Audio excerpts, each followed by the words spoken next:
Welcome to The Brain Factor, hosted by myself, Joy Riddle, and Laura Hawley.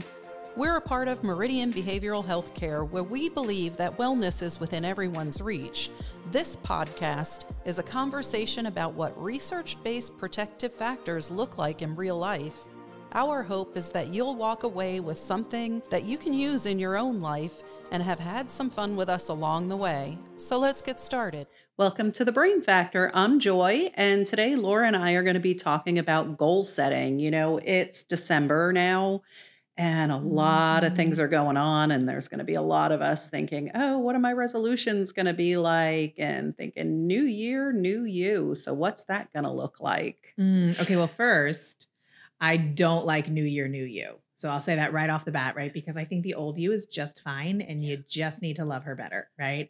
So I think that's one of the places where we go wrong, and I know you don't disagree with me on that. I do not disagree with you on that. Actually, the last New Year's resolution that I made was somewhere in the late 90s. I just cut those things out.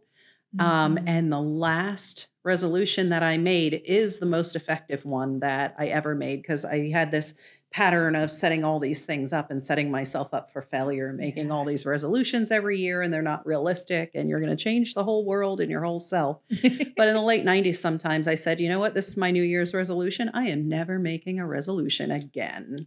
Done. I love that. I have kept that one all these years. I've never broken it. I'm like so successful. I went out on a high note. That's a win. Hashtag win. Yeah. Very good. Very good. Yeah. I just think with resolutions, I don't think they're bad, right? And we'll unpack that a little bit here in a minute. But I think the expectations, we talked about expectations last month too, but I think the expectations around resolutions, and you described it perfectly. Like, you set them and then you fail at them. And then, there's just this unrealistic expectation that you're going to wake up, you're going to go to sleep one day and wake up the next day different. Be a whole new person.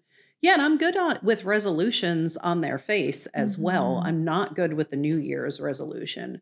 Yeah. I may still make those same types of commitments, but if I think that I need to change my nutrition, I can do that in March. Sure.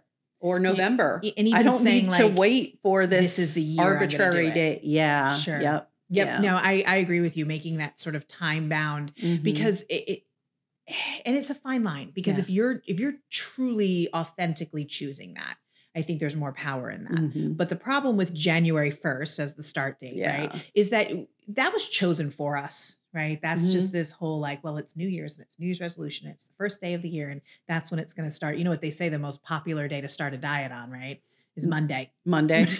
Yeah, it is. It is always, I messed up. I'll get back on it on Monday. Yeah. So and I think it's that type of concept when we're talking about New Year's, and realistically, and this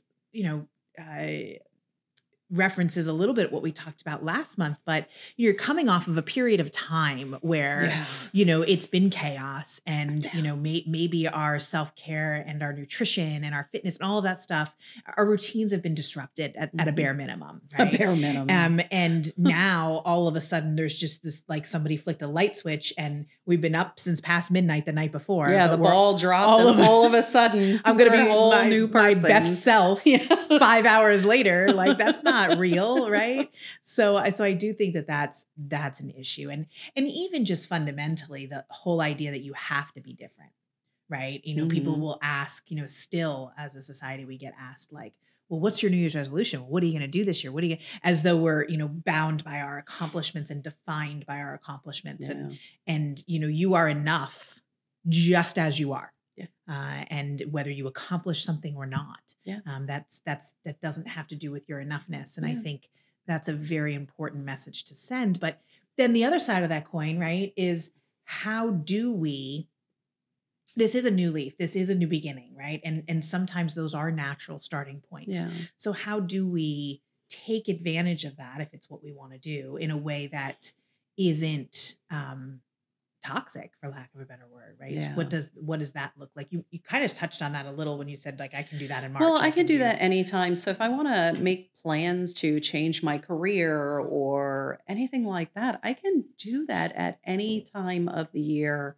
I can set a goal, and I think one of the good parts of doing it that way, just doing it whenever it makes sense in your life, is not that you're not pushed up against this artificial ball dropping deadline. It's Mhm. time to change, you know.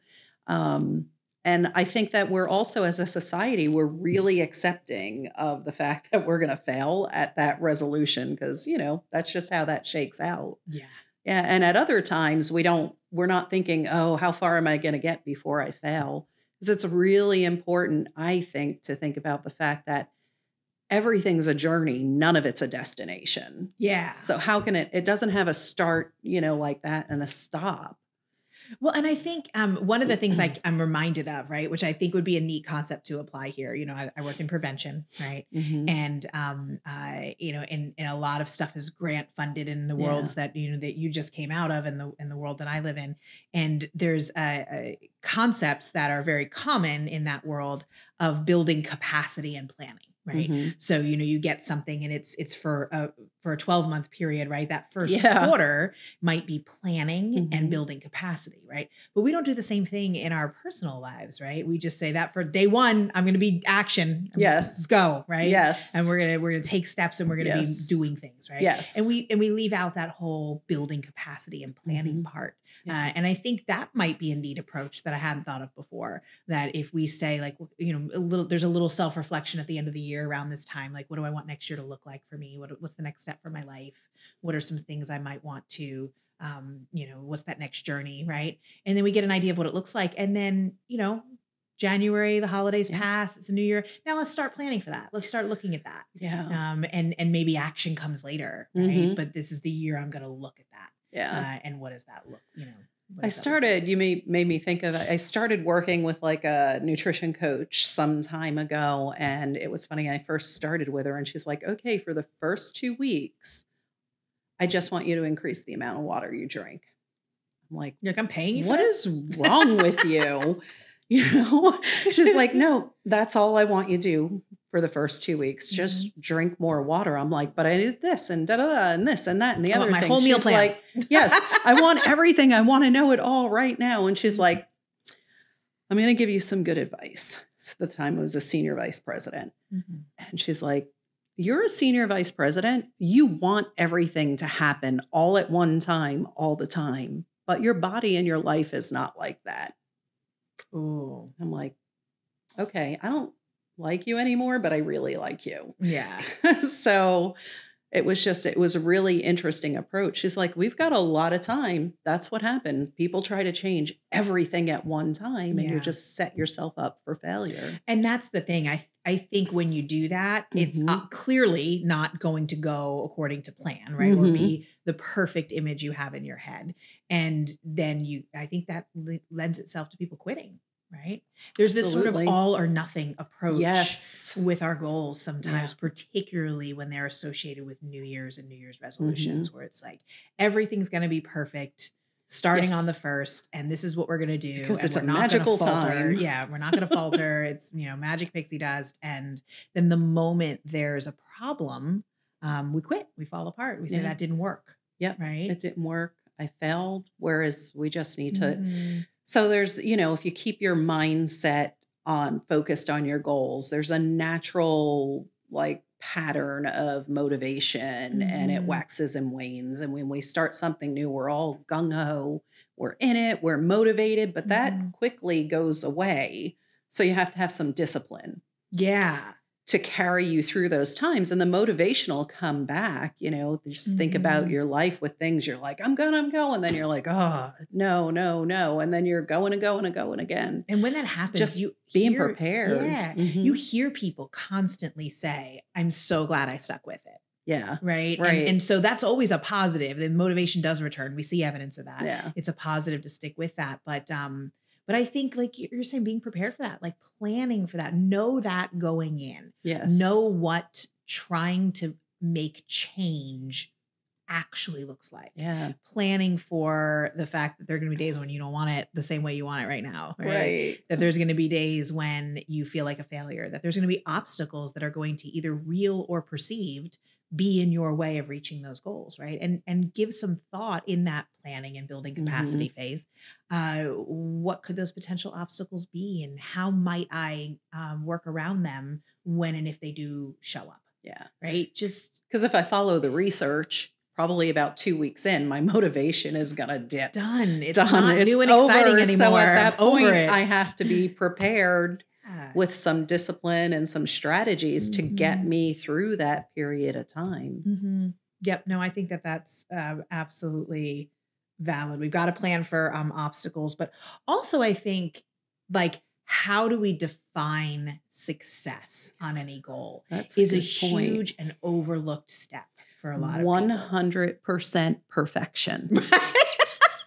How does someone other than Joy define success? I'm kidding. like a normal person. But yeah, that's what we do. Or we're so vague about it. We're Yeah. like, I'm going to be healthier. Right, Oh, exactly. okay. Well, what does that mean? Yeah. What does it mean to you? Yeah, you can't focus on 100% perfection. Mhm. That's just setting you up for failing. That's where back, like you just mentioned a little while ago, the all or nothing thinking. Right. It's like, well, if I have this cup of coffee, that's it. It's all over. Yep. I'm going to be a coffee drinker for the rest of my life. Yep. And that's why I've heard, and I'm not, total disclaimer, not a dietitian, but I have heard that argument from dietitians against cheat days.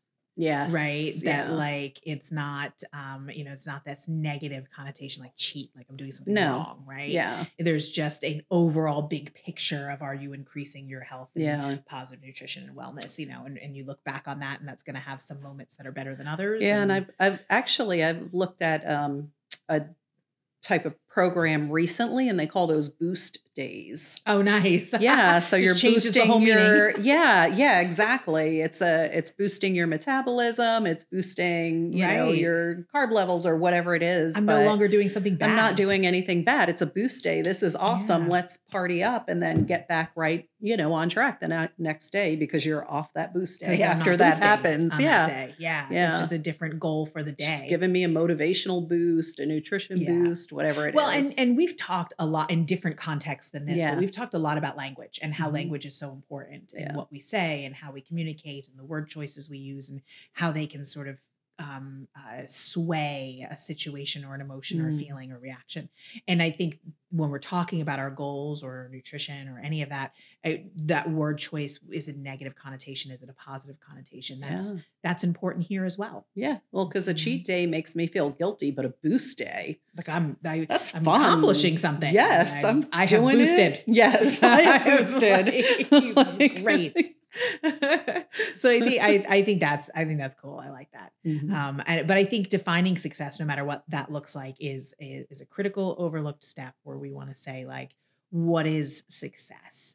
If I'm sitting here a year later, whether I've started in January, February, March, whether I'm planning this in December, right? But it's, let's fast forward 12 months and let's say, how will I know this was successful? Right. Yeah. And sometimes it is, really defined and measurable. Like, I love your example. Like, I was successful in not setting any more resolutions. Absolutely. Because I didn't do that. Right. So like, there's something measurable there for you.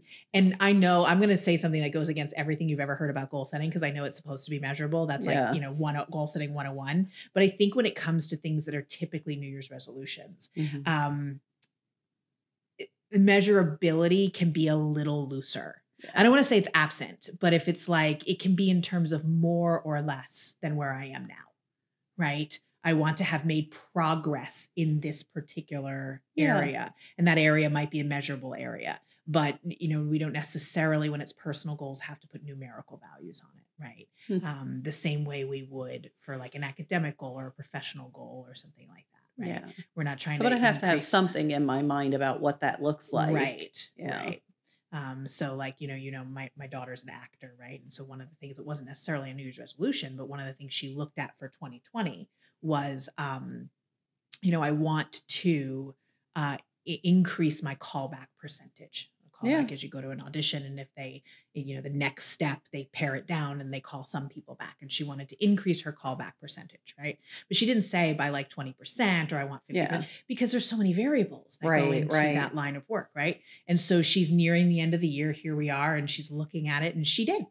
She got her callback percentage was. I know your daughter. I'm sure she got it. Than it was last year, right? Yeah. But it was freeing for her to not put a numerical value on that because she met with success. But what if she increased it by 40%, but her goal was 60% or 50%? She would have felt like she failed. Right. When really it all was you to needed move the was needle. one more. Yeah. Right. One more like, callback. Oh, I missed it by one. Like, no, you didn't. You had a successful year where you accomplished what you set out to do, and so that's why I say I hesitate with numerical values being necessary. Not that I hesitate to have them. If they work for you, use numerical values, right? But I think with personal goals and resolutions, it more or less works okay. Increase, decrease works okay. Yeah. We still have something to compare. That's measurable though, still, if you think about it. It's an increase or a decrease. So it is. As long as we have a comparable, right? So we know where we were and where we are, I think is important. And so, and some of that just goes to personality and character and what works for you and what helps keep you motivated.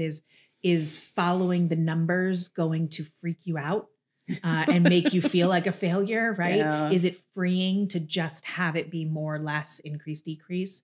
Or is that going to feel not motivating enough? Is seeing numerical progression going to speak to you more? So I guess that's really individualized for people and whatever works best for you. Some people need that. They do. They do. And some people need, and consider this, some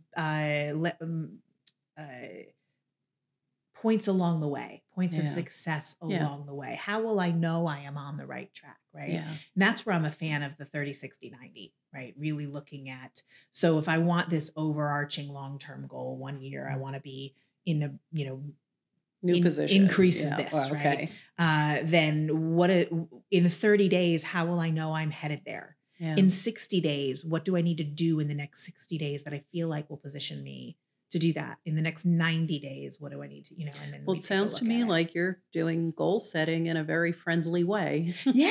A very palatable way. And that's the thing. Goal setting is something I think people get really excited about. Yeah. And we do too much and we set ourselves up for failure. And I think we have to intentionally make it more palpable.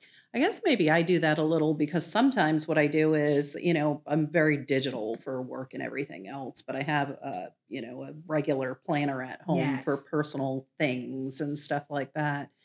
And when I'm setting some goals, sometimes it's just sitting with the calendar and writing on different days what I'm going to do. And I'm not necessarily, it's just process focused as a size instead of outcome focused, I guess. Mm-hmm.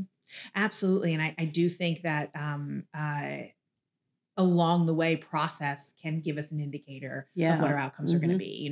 Going back to the example with my daughter, she has a paper planner as well and wanted to, have one that showed the whole week. Right. Yeah. And then it has individual days, but there's a week. Right. Yeah. And so there's a spot in the upper corner that says notes. And in there, she would answer the question, what did I do this week to help support that goal I have for this year? Right. Right. And some weeks it was like, I didn't do anything. Right. And I was like, okay. Right. Other weeks it was, well, I took this class or I worked on this technique, right? Things that were going to make her stronger to give her a better chance of being successful in some of those initial auditions. Right. And so, really being able to then look at trends. Then you look at your 30, 60, 90 and you go back and you flip through those pages and you go, you know what? More weeks than not, I'm doing tangible, actionable items that are helping towards my goals, or more weeks than not, I'm not. Yeah. I need to adjust. I have a friend who, along the same lines of what we're talking about, in that same paper planner, she takes one page and she draws like this graph, almost like a grid for the entire year. Ooh. And then days where she feels like whatever is assigned to it, she feels like it was a good day or she accomplished something, she colors in a little box green. Oh, and then she's got like a little, so she can look and be, wow, okay, look at this, if she's feeling a certain way, she can go, oh, well, 80% of the time I was on track, even though I feel like I may not be on track at the moment. I know that I was. I love that technique. And I think that's great for our visual learners, right? So they can see, they can just see it. Maybe it doesn't have a numerical value, but you see this overwhelming thing of green, right? Yeah, because it builds and it's one grid sheet for the entire year. So she can see her whole entire year. It's pretty cool technique. I love that. I love that. So new year, same old you is great. Yes. Right. But how are you going to level up? And what does your process for leveling up look like? It doesn't have to look like anybody else's. It's a marathon, not a sprint. And you don't have to be perfect right out of the gate. I think if we give ourselves a little grace and mercy going into the new year, we'll be surprised at what we can accomplish. Thanks for listening to The Brain Factor. Joy and I are so thrilled to be having these needed conversations. We'd love to hear your feedback on this episode, so if you could drop a comment or leave a review with your thoughts or any requests that you may have, it would be appreciated. Don't forget to like, subscribe, and share with your friends. Living a healthier and happier life starts with one step, and we're excited to be on this journey with you. Until next time.